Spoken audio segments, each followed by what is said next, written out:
तो बच्चों, ये है हमारी दुनिया किताब। ये आप लोगों ने 8 में पढ़ा था। अभी आप लोग 9th के बच्चे हैं, ये 8 में पढ़ चुके हैं। तो इसी से मैं आज पहला चैप्टर लेने वाली हूँ, संसाधन, है ना। संसाधन क्या है, ठीक है बच्चों। तो ये इकाई 1 संसाधन क्या है। तो संसाधन का मतलब क्या होता है, आप जनरल समझ लीजिए कि मानव के की आवश्यकता पड़ती है। कोई भी वस्तु का जीवन में, हम लोगों के रोजमर्रा की जिंदगी में बहुत सारी चीजों की आवश्यकता पड़ती है ना। हम लोग अभी पढ़ रहे हैं तो हमें क्या आवश्यकता पड़ रही है, किताब की, कलम की। अभी मैं मोबाइल पे बोल रही हूँ तो मोबाइल की आवश्यकता पड़ती है। और इसी तरह जिंदगी को जीने के लिए रोजमर्रा की जिंदगी में बहुत सारी चीजों की, आप जो भी जहां भी नजर जाती है, आपकी जितनी भी चीजें हैं उन सब की जरूरत हमें पड़ती है। तो बस हमें यही समझना है कि संसाधन वह है जो मानव के आवश्यकताओं की पूर्ति करे। उसमें जीव जंतु, पेड़ पौधे, पशु पक्षी सब आ जाते हैं।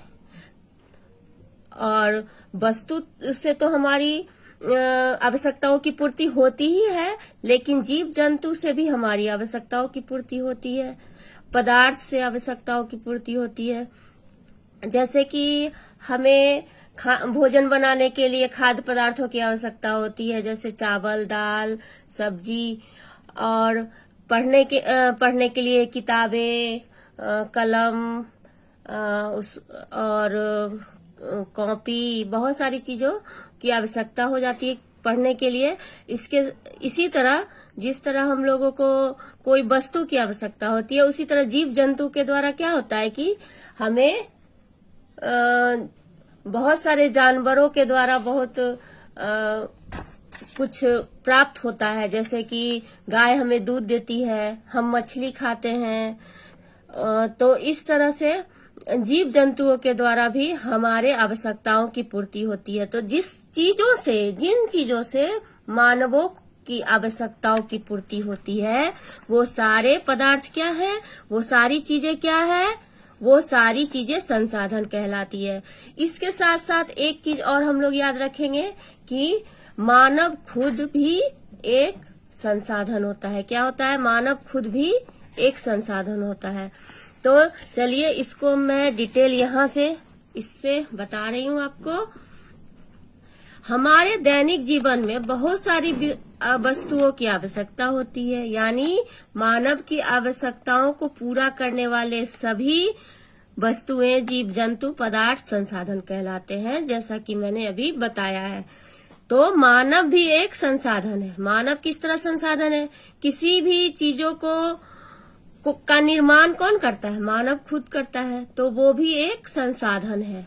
तो संसाधन एक ऐसा स्रोत है जिसे व्यक्ति अपनी रोजमर्रा की जिंदगी में उपयोग में लाने वाले कामों के लिए प्रयोग में लाता है ना, या अपनी इच्छाओं की पूर्ति के लिए प्रयोग करता है। कोई भी वस्तु जिसकी हम अपने जीवन में प्रयोग करते हैं और उसका हम लोग अपनी इच्छाओं की पूर्ति करते हैं, वो सारे संसाधन कहलाते हैं। इसे हम अगर एक पंक्ति में इस प्रकार कह सकते हैं कि वो सभी प्राकृतिक वस्तु, मानव निर्मित वस्तु और एवं स्वयं मानव भी एक संसाधन है। कोई भी प्राकृतिक चीजें भी होती है, या मानवों के द्वारा बनाई चीजें, या खुद मानव, ये सब क्या है, संसाधन है। तो प्राकृतिक वस्तु कैसे क्या हो सकती है, जैसे कि हवा, जल, पानी, आकाश, सूरज की रोशनी, ऊर्जा, ये सारी चीजें, ये सब प्राकृतिक वस्तु भी एक तरह से संसाधन है। तो हम कैसे कह सकते हैं कि इसकी हम लोगों के जीवन में, मानव के जीवन में इसकी क्या उपयोग कैसे हो सकता है हम लोगों को। तो जैसे सूरज की रोशनी मानव के लिए बहुत उपयोगी होता है, उससे ऊर्जा प्राप्त होती है ना। और हवा के बिना तो मानव जीवित ही नहीं रह सकते हैं। तो इस तरह से प्राकृतिक चीजें भी मानव के लिए, मानव की रोजमर्रा की जिंदगी को चलाने के लिए ये सब की जरूरत भी पड़ती है। तो इस तरह से ये भी संसाधन होता है। और इसके अलावा जैसे कि हम पानी का उपयोग करते हैं, पानी हमारे लिए भोजन बनाने हर चीज में काम आता है, पीने को काम आता है, स्नान करने को, कपड़ा धोने को, हर चीज में काम आता है। तो इस तरह से मानव का उसमें इच्छाओं की पूर्ति के लिए पानी भी आवश्यक है। तो इस तरह प्राकृतिक वस्तुएं, मानव निर्मित वस्तुएं, मानव निर्मित वस्तुएं क्या हुई, कुछ भी, जैसे कि ये कलम है, ये जिस पे हम लोग लिख रहे हैं, ये बोर्ड, इसके अलावा किताब, ये सब कौन बनाया है, मानव के द्वारा बनाई गई है। तो ये सब चीजें भी क्या है, संसाधन है। इसके अलावा मानव खुद भी संसाधन है। मानव खुद क्यों संसाधन है, क्योंकि मानव खुद ही इस सब का निर्माण करता है। तो यह सब एक संसाधन है। उदाहरण के लिए हम लोग लेते हैं कि जैसे भूमि, बालू, सीमेंट, सूर्य की रोशनी, हवा, लकड़ी, दरवाजे, कलम, किताब, मानव, पशु, पक्षी, कीट, पतंग इत्यादि सब क्या है, सब संसाधन है। चलिए, मुझे लग रहा है कि आप लोग संसाधन समझ गए होंगे। आपको जो भी चीज दिख रही है वो सारी संसाधन है, बस इतना समझ लीजिए। इसके बाद हम लोग देख रहे हैं कि संसाधन की उपयोगिता। उपयोगिता यानी उसका क्या महत्व है हमारे जीवन में, संसाधन का क्या महत्व है हमारे जीवन में, उसकी उपयोगिता क्या है।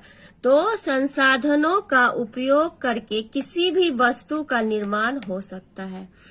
जैसे कि ईंट, बालू, सीमेंट की उपयोगिता यह है कि उससे मकान बनते हैं। अब ऐसे तो ईंट पड़ी हुई है, बालू पड़ी हुई है, तो उसकी कोई उपयोगिता नहीं होगी। लेकिन अगर हम उससे मकान बनाते हैं तो क्या होता है, मकान का निर्माण होता है, तो उसमें हम लोग रहते हैं, तो वो हमारे लिए उपयोग होता है। तो ये इसकी महत्ता है। तो इस तरह से आप कोई भी चीज को हाथ उठा के देख लीजिए कि ये कलम है, तो इस कलम की क्या उपयोगिता है। अगर ये कलम न होता तो क्या होता कि हम लोग लिख नहीं पाते।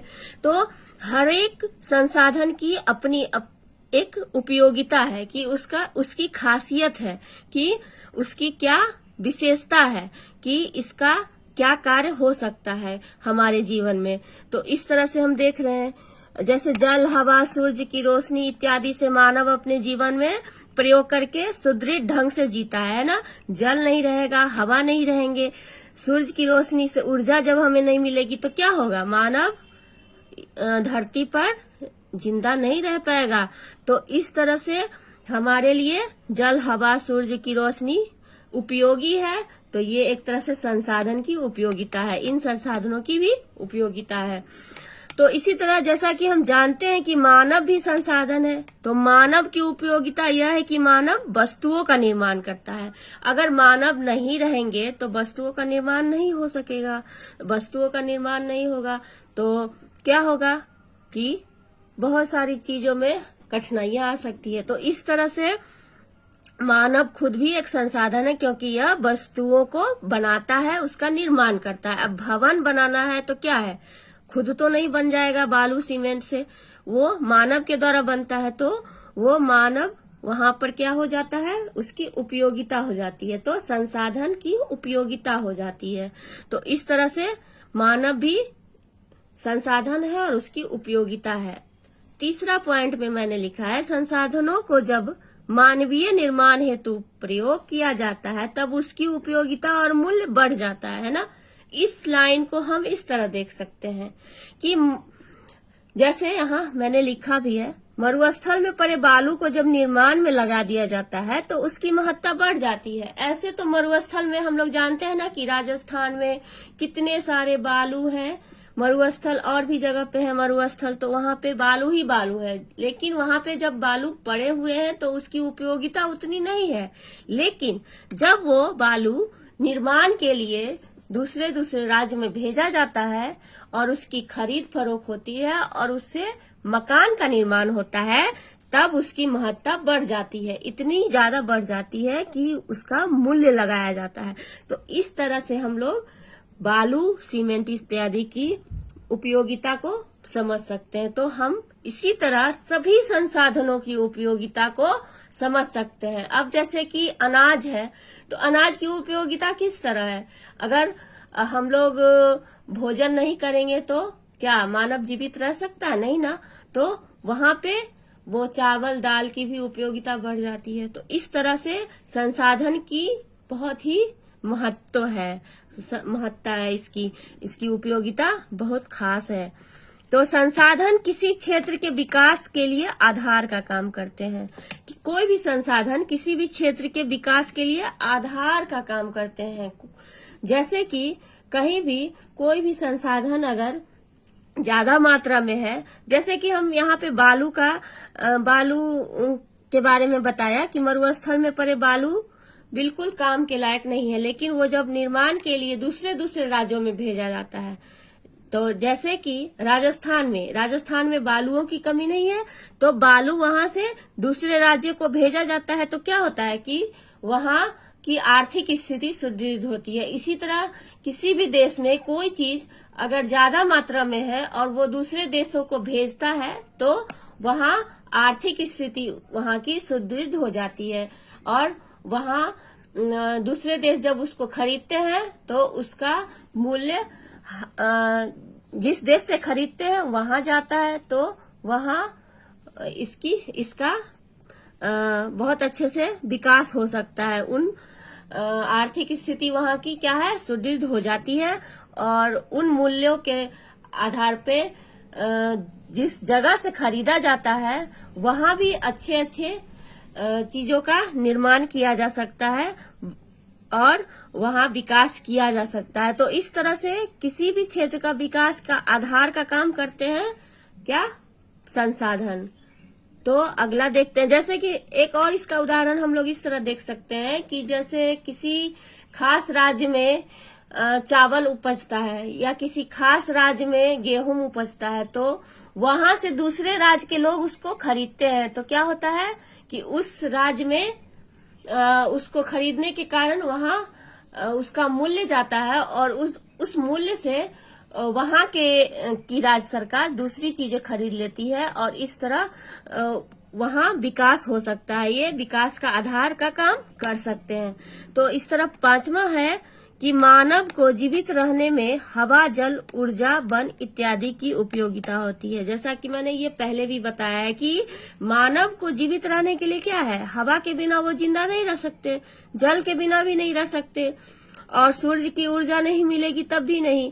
वन भी हमारे जीवन में बहुत उपयोगी है, वनों के कारण ही वर्षा हो पाती है। तो इस तरह से हम लोग मानव के जीवन में इन सब चीजों की भी बहुत ही उपयोगिता है। तो इस तरह हम लोग देख लिए आज कि संसाधन क्या है और संसाधन की उपयोगिता क्या है।